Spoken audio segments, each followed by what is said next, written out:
This is the Universal Wrestling Podcast. Inside the ring, outside the ring, it's all here. We're talking about the greatest sport of all, professional wrestling. Come on! And now, here's Nick and Keith. All right, dude. So recently, and by recently I mean like about a month ago, Sports Illustrated put out their list of the top 20 WWE wrestlers of all time. And we kind of talked about it. I sent the list to you when I saw the link for it and everything, and just wanted to kind of gauge some thoughts on it all here, because I certainly had some thoughts. It's a strange list. It is. I don't know if anyone else watching here has kind of looked at it or anything. It's a weird one. You know, can just kind of run down the top 10. So we had number 1 was Stone Cold, 2 was Hulk Hogan, 3 The Rock, 4 John Cena, 5 Roman Reigns, 6 Undertaker, Triple H 7, Shawn Michaels 8, Bret Hart 9, Bruno Sammartino at 10. And then I'll just roll through it all. Why not? Yeah, 11 was the Macho Man, 12 was Kurt Angle, 13 was Roddy Piper, 14 was Edge, 15 was Randy Orton, current Randy Orton. 16 is Andre the Giant, 17 is CM Punk, 18 Chris Jericho, 19 Mick Foley, and 20 was the man Becky Lynch. So yeah, man, I don't know. What did you think looking down this? I got some thoughts, but I want to know what you thought about it, because I sent it to you when I saw it, because I was just like, there's some controversy on here, in my opinion. Absolutely. So I wanted to see what your thoughts were, and then I'll kind of dive in what I was thinking here.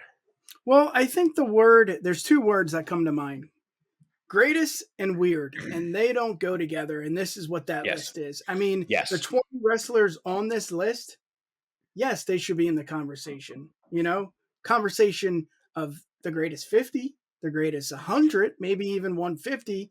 But to say the greatest 20, and that just to name a few that you said, like, yes, Mick Foley makes sense. Yes, Stone Cold. Yes, Hogan. Yes, Andre.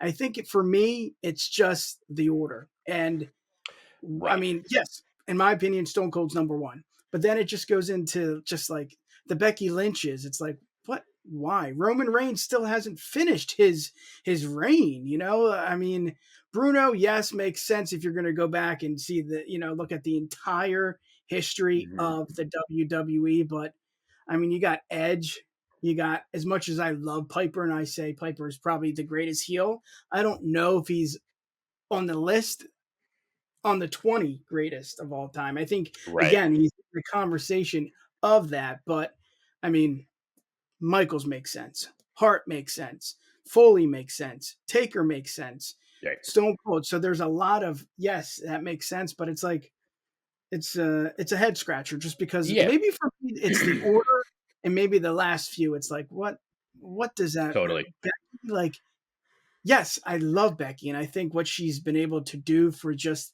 the women, just in general, of not just WWE but professional wrestling, I think it has, it's a spoke in the wheel, but it's not like that's the reason why she's the greatest. I think that is the reason why there's been an evolution and a revolution, but there's not the 20 greatest Becky's on the list. But let's hear, what do you got just in general? So, so I think a big reason why I wanted to talk about this at all is because I always think we had talked a couple videos back, check it out somewhere around us here on the YouTube, but we had talked a while back about that Facebook kind of picture we saw show up of the big statues and the other ones that were bowed down about. It's always talking about your Mount Rushmore as your greatest of all times and everything, and wrestling especially, it's such a tough thing, and it's always going to be divisive no matter what. Between you and I, even when we did our Rushmores, it's just we mostly agreed, and we're like, oh yeah, I can see that, but we weren't the same. I think maybe we both had we might have both had Stone Cold at some point. You know what I mean? There's a couple of similarities there's going to be and everything, but it's always going to be different. It's always going to be divisive across the board. Yeah. And it's I'm with you with pretty much everything you said here. I don't necessarily disagree with any of the entries that are on here. But a lot of some of the positions, I shouldn't say a lot, some of the the positionings are kind of wild to me. Namely, and I don't want to get a lot of hate for this, but whatever, bring it on if you're gonna. Like Roman though, it's not disrespect to Roman, and I'm not saying he shouldn't be included on the list at all. But to have Roman at 5 above names like Undertaker, Bret Hart, Shawn Michaels, Foley, like no disrespect at all to the Tribal Chief. I acknowledge on a daily, but like, come on, man! Like putting him above literal industry game changers is just insane. Yeah. No disrespect to him at all, but like, Jesus Christ, like Roman Reigns wouldn't have become a name if like Bret and Shawn didn't have their history that they had in the Montreal Screwjob and the Monday Night Wars and all that kind of things that all happen with these people with a lot of people that are below him, Obviously there's no way that Austin and Hogan weren't 1 and 2. I'm very happy that Austin beat out Hogan because I feel like that's something where a generation of wrestling fans that are a little bit older than us, the ones that I would think are like the editors or the writers and the everything of Sports Illustrated would probably be like, no, it's Hulk Hogan is the one still. And it's like, no, he's not anymore though. And he really wasn't, we're moving away from when that was a thing. Yeah. Because like, but they were always going to be 1 and 2 because like at the end of the day, it's really like those two are pretty much solely responsible for WWE's popularity in just 2 different decades. When it was like really peaking. I personally would probably switch Rock and Cena. I'd like put Cena over The Rock, but that's also an opinion that I feel like would like flip flop back and forth like every other day. Like I felt that when I first looked at it, then like the next day I was like, maybe not, maybe that makes sense. Now it's like, no, Cena's better. Well, is he? He's just more, over there. But Foley absolutely should be higher. That's not even just bias on my part. No. I love a Mick Foley, but like, of course. He's at what was he, 19? Like, no way, man. Foley is above CM Punk for sure. Oh, and Edge. Yeah, like I would even say Randy, to be honest. Yeah, I mean he kind of made Randy. Yeah. Yeah. It's also kind of a weird thing that it's like an all-time list, but it's pretty much all like Attitude and Ruthless Aggression guys, besides Hogan, Andre, and Bruno, and Macho Man and Piper, which again, don't get me wrong, like they're great, but like I feel like it's tough like adding Bruno to a list when like so much of his like really great period wasn't even like televised. Yeah. Like because his first 7-year title reign or whatever ended right before the first like TV things they were doing for WWF or WWF, I think it still was then, with All-Star Wrestling. That started in 1972. His first reign ended right before that started, and then his second 3-year one, it did happen on TV, but that was like his second, like shorter coming back, but whatever. Yeah. But it's kind of like when he was trailing off anyway. So like, I don't know. Again, I don't disagree with his inclusion because like it's another argument you make that like without Bruno, we don't get Hulk, we don't get Stone Cold, we don't get any of these other guys to do the things that we do. But it's like still 10. Yeah. Yeah. Especially with everything you have going on there. Yeah. I thought it was really funny there. Sports Illustrated's really setting themselves firmly on Team Shawn and the Bret and Shawn debate. So the next Bret Hart shoot interview that we get, he's going to talk mad shit on Sports Illustrated probably. Now, what about this? Because he's not known for, I mean, to me, he's known to be one of the greatest wrestlers in WWE history, but he's more known for indies and, Ring of Honor. But Bryan Danielson, Daniel Bryan, I mean, he didn't even make the list. I mean, I get it. His tenure wasn't long and he was hurt for most of his tenure. But again, he's like Michaels, where he changed the game. And that's not like, that's a fact.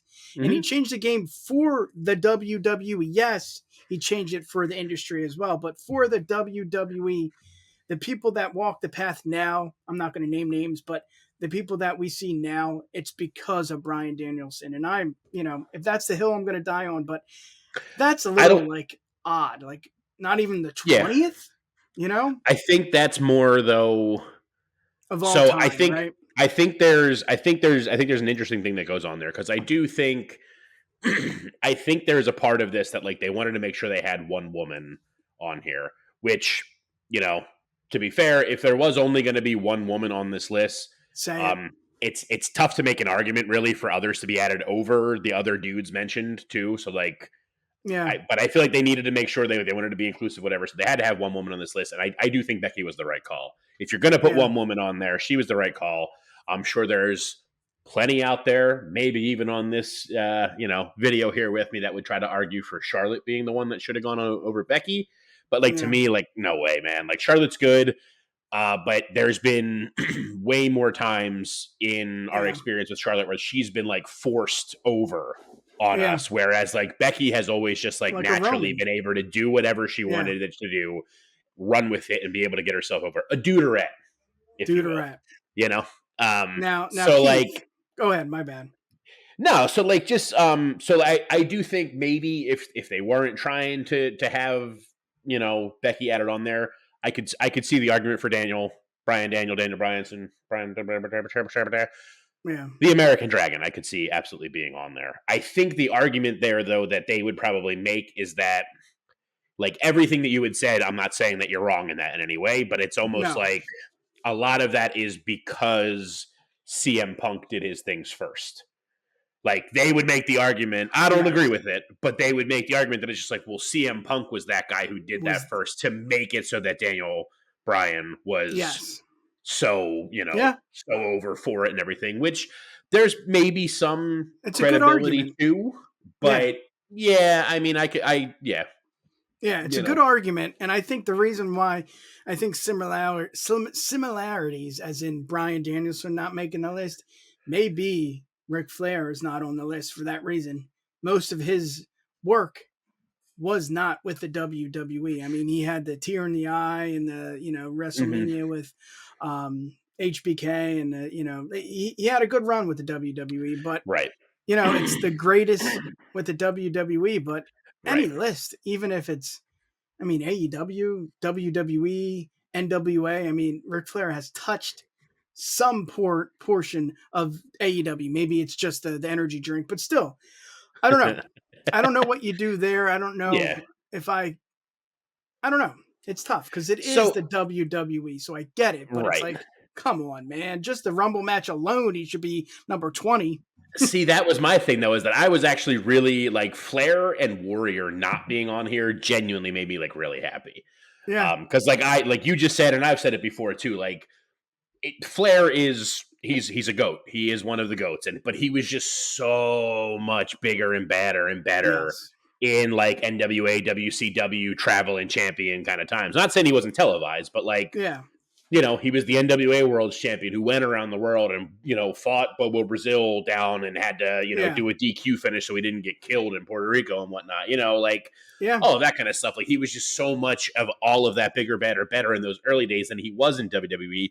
Absolutely. Even after winning the title in the Rumble and everything. Great promo, great Rumble, arguably the best Rumble that's ever been in a lot of people's opinions. Yeah. But, even after that win, it was still just kind of that happened. That was huge. But then it was all just kind of then what? Yeah. We had a feud with Macho Man because he had Miss Elizabeth first. Okay. It makes sense. Whatever. And Warrior, I was worried would be on there because I feel that's the stupid vestige a lot of people hold from the 80s. But Warrior, he was never the biggest of Hogan. I liked him when I was real young because his action figure was the most colorful one. Because when you're a kid, colorful things are fun. We have baby boys, we know. Colorful things are the fun things to grab and play with. So the tassels on a dude's arm and his action figure that just did this. Sure, that was fun. But he sucks. He was awful. There's no reason he should be on anybody's greatest of all time list. Yeah. What do you think about the other names we threw out there? There's Punks, there's Jericho, there's Edge. We didn't even talk about Angle. So I thought it was interesting Angle was on here too, because Angle, it's such a crazy thing that a lot of wrestling fans know, but I feel not enough people really acknowledge that they know, but Angle's tenure in WWE was so much shorter than his run in TNA. By a lot. And he did do a lot in there. Eurocontinental champion, King of the Ring. He did it all in there. And he's amazing. I think he deserves every bit to be on there. I would bump him up at least maybe one place, because if we're going to lose Bruno out at 10, Macho Man can just move up to 10 there then. And Kurt should move up to 11. But Yeah, I'm a big fan. I'm more, like I said, I don't necessarily disagree with anyone that's on the list per se. I'm a little shocked at some of the omissions. I'm really surprised we don't have a Jake the Snake, a Rick Rude, a Mr. Perfect up here anywhere. But I guess that's also, I feel like that's also, I say that as that's like the mark, or the not like the new smart wrestling mark in me saying that kind of thing of like, hindsight, you look back on like the fact that Mr. Perfect was like one of the best technical wrestlers like ever. And it's like, well, yeah, but that didn't, I say that now as someone like who watches wrestling a ton and can enjoy all of the everything of it and everything now with like hindsight. But like, when I was a kid, I knew Mr. Perfect best as Kurt Hennig in the West Texas Rednecks in WCW singing Rap is Crap, which isn't WWE at all and is not really a greatest on anybody's list, having a feud against the No Limit Soldiers. Like, awful. Yeah. So, like, I get him not being on there. But, like, definitely, like, the biggest surprise for me, honestly, out of the names I said was Jake the Snake. I mean, I don't know if it's just, like, they're mad at him for, like, having DDP save his life and then he goes to AEW or whatever. But like, I mean, he never won a title. So I don't know if that's what part of this is, but that's a stupid criteria if that's really what the criteria is. But like, it's freaking Jake the Snake, man. He made the blueprint for like the dark, good, like the good dark heel promo. Yeah. He wrote the book on that, Yeah. Yeah. I mean, you would say maybe it's a crime that Trips is on the list, maybe that high. I think he's deserving. I just don't know the effect of Triple H and his reign of terror and now his reign as creative, if that means anything. But I think he's in the conversation. I just don't know if he's, there. It's like the whole thing with Taker and Trips. Are they really appreciated until maybe 10 to 15 years now? I think we know who we got with Taker, but with Trips, it's like you just love to hate him, but it's not like love hate with Stone Cold. It's like, even if he was a really good heel, I don't know. I think out of anybody on here, with that caveat of Becky, because they want a woman or whatever, Edge does seem like the one that kind of like sticks out as like a sore thumb a little bit. Yeah. Which, again, no disrespect to his career in any way, but it's like, for me, and I don't know if it's just because of like when like his big peak as world champion and everything, and like his big runs and stuff was like all happening when I was starting to kind of move away from it, like my period away from wrestling. Yeah. But for me, so much more of like my great fond memories and stuff of Edge or Edge and TLC and all of those things before he was like a world champ, winning King of the Ring and being the IC champion and like starting that feud with Christian when they broke up at first, because he won the King of the Ring and Christian was jealous and everything. And, like all of those things are the ones that stick out in my mind so much more than, Ultimate Opportunist and cashing in and the World Heavyweight title and all. And again, not taking anything away from him. I'm not saying he's not great. It's just like, I don't know. I don't know who would replace him. Maybe he comes off so Jake the Snake can get on there, because I feel like Jake the Snake definitely should be on this list. But yeah, he's the weird one for me. I don't know. Yeah, if you're thinking about the WWE only, I mean, it's obvious. It's The Rock, it's Cena, it's even Edge to an extent until he went to AEW. But I guess if you're looking at it that way, it's like, who are the guys that have been there the longest, who've stayed the longest, and it makes sense to that extent. But I don't think he sniffs the 20 greatest. But if you're going to look at it like that, Keith, WWE only, I guess Edge deserves some.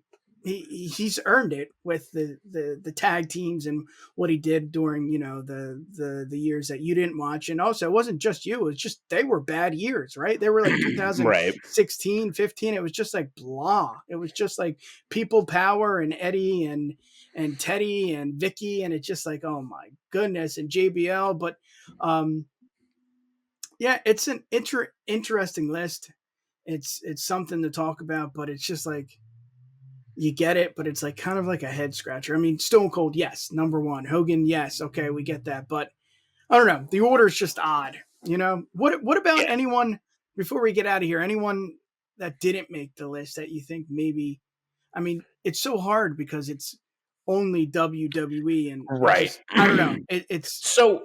I mean, there's the ones I got to mention: Jake the Snake, Rick Rude, Mr. Perfect, but you kind of have to think of like Rude and Perfect more. Yeah, Rude and Perfect more are like iffy ones. Jake the Snake, I definitely think should have been on here. Yeah. I think even with the glasses of only WWE stuff taken into consideration, I still think there's an argument to be made for Eddie or Rey Rey Mysterio. Honestly, Eddie, because Eddie, I mean, even before he won his world title, man. Like I don't know if it's just because of like the nostalgia glasses and whatnot on, but like the Radicals coming in, I remember that storyline so well. Before that, all just the wheels fell off of that so hard. But then his first big one after that was Mamacita, Latino Heat. All that started with him in China, and oh my god, the angle when China was the IC champion, or European. I'm pretty sure she was IC, not European, but she had the match. She gets knocked out, and he covers her looking all sad, and they pin him, and he has like oh, I didn't mean to do that, but like he totally did, and like that just all that great stuff when he was on the undercard before he got thrown away because he failed the drug test and stuff, and then fixed it all, came back, and then now we're cheating and stealing, and the friggin' boot coming off, and oh my god, when he steals Flair's number for the Rumble that year, like all of that just nonsense, and steals the wallet and everything, like just all that stuff. Fantastic. There's totally an argument to be made for him to be added on this list. Maybe him and Ray are 21 and 22, though. I don't know. I don't know what the rankings looked like. They're my main ones. I don't know. Who do you think? Who do you think should have been on here that isn't, or should have been at least in consideration? Oh, Brock Lesnar. I mean, it just, as much as he was stuffed down our throats when Vince when him and Vince was, were just 1A and 1B, it just seems like he's got to be on there just for what he did. That makes sense. Yeah. That makes a lot of sense. I didn't even think of that. I feel like maybe that was they're trying to avoid the name for right now. It's still like the whole thing with Benoit. Yeah. That's the main reason why, because he should be. And, if you don't like it, then you don't like it. Yeah, you gotta. That's Brock. No, but Brock. Yep. Brock's. I didn't even think about that one. Brock should have been. Yeah. Probably. Brock, and then especially with this time period, like I said, with it being so much like attitude, ruthless aggression stuff. It's Brock Lesnar. Yeah. But and if we're thinking about no, you're good. You're good. I think one more, and I brought up the fact of lifers. You got the Takers, you got the Edges, you got those types of guys. Trips, you got those guys. The Rock, who are on the list because of when you think of WWE, or vice versa. When you think of The Rock, you think of the WWE. Right. But when I think of that, I think of Kane. I mean, Kane, are you shitting me? Right. Like the 20. I mean, without that feud with Taker, then what the hell is wrestling? Yeah. Or not even wrestling. What the hell is WWE? Right. That's what I didn't built. Yeah, go ahead. I did think about Kane. Cocaine. Dude, I love the Kane multiverse going on right now. Cocaine and Candy Cane and Gain and Blue Cane. It was fantastic. I love it all. Yeah. I don't know. I did, when I first saw the list, I thought of that too. Like, that was one of the first ones that stuck out. I'm like, that's crazy Kane's not on here. But then, like, I don't know. The more and more that I thought about it, like, he's someone I think that is just more, how do I want to like word this? Like, more just like, more like great time, but not like greatest of all time. Yeah. Like, he was there for a while. He had a lot of memorable things that he did and stuff, but like, the first, when he won the WWE title for like the one night early on in the Attitude Era, was like a throwaway, whatever. Ripping his debut, showing up and ripping the door off the cell, amazing. But then it was just kind of this like, this in between decent feud with Taker, but like, it's not like a super memorable match. And then like there's like memorable things, but none of it was like, there's nothing of his that I can think of, especially like even just talking about title reigns, like storyline wise too, really. But like, there's nothing of his that I can think of in his time that I'm like, oh yeah, this thing was a better story than any kind of storyline or influence or anything else I can think of for Foley or Jericho or CM Punk, or you know what I mean? It's for me to even say like CM Punk, like I'm not gonna like his feud that gave us Katie Vick when he was feuding with Triple H for the title. That wasn't better than like the Pipe Bomb or Money in the Bank 2013 with Levin and everything. Like, like he was there for a long time, but like none of it was like that amazing, really, outside of the original debut fighting the Undertaker or trying to get the Undertaker to fight him. Yeah. What about one more? I keep adding. Yeah. No, it's fine. What about like a Jeff Hardy? I mean, like, again, TNA Impact, he made his mark, no doubt about it. But it's like, I don't know. It just seems like he might be like he might not be as strong as a candidate for this stupid list like Edge, like Edge kind of makes more sense than Jeff. That's exactly what I was going to say. Is I think I would put him in that same exact category with Edge, where it's like because like his world title stuff and like his world title stuff, he had a little bit more of a singles thing going on, because I feel like him and Matt broke up earlier than no they didn't, but whatever. I think injuries kind of might have like hurt him too, but like his single stuff to me wasn't as memorable necessarily as Edge's, even though I wasn't around for a lot of Edge's. Like they were shorter, fewer, far between. Like so much more of his is tied to, again, like all that TLC and like the spots, getting speared off the hanging belts and the swanton off of the 25-foot ladder through the tables and stuff. Like those were the things. And yes, that doesn't mean that like he's not memorable for that, because that's why Mick Foley should be higher, for getting thrown off the cell and then getting put through the cell and getting speared into a table full of fire and taking the 11 unprotected chair shots during, like he sold his friggin' everything to the business, not even the business, to WWE. But yeah, like it's all of those things for Jeff that like would make him the greatest are more tied to like when he was the tag run. And it's like, then it's like, well, can you put just Jeff and not Matt at that point? Or does it have to be the Hardy Boys? And then you get into a whole thing of it's just like, well, if it's just wrestlers, we'd add tag teams. Yeah. But yeah, that's a good shout too, for sure. But Brock is really... I really feel like Brock is probably, it's only because of like the stigma surrounding him still right now. Yeah. With everything. If that wasn't happening, I feel like this would be a different list and he would absolutely be on here. Probably up decently high to where he should be. Yeah. I love it.